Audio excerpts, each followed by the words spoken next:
I spent the afternoon milling around with a Korean girl, an ex introduced to me. 30 years a virgin, a dying breed, one would have thought.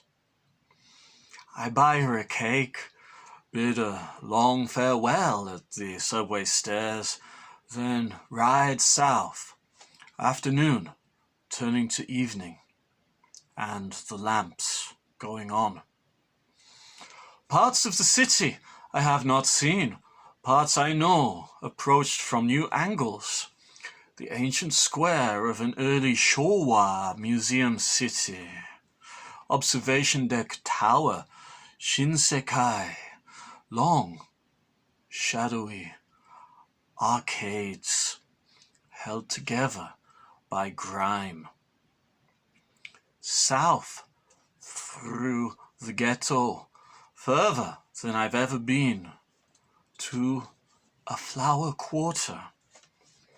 Fortune tellers? No.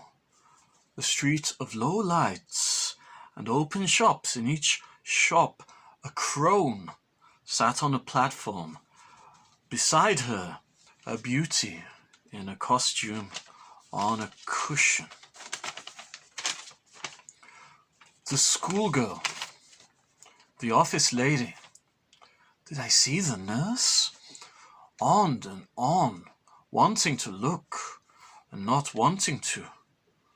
Riding past, I ask the air, what is happening here? What is this? What is happening here? One crone calls the shopkeeper's greeting to me, Irashai. And I understand, occlude my vision. And girls are visions, though perhaps unnatural, but how bitter. Bye-bye shun, both a trade and a farewell. There is a feeling, neither desire nor repulsion. Who can name it?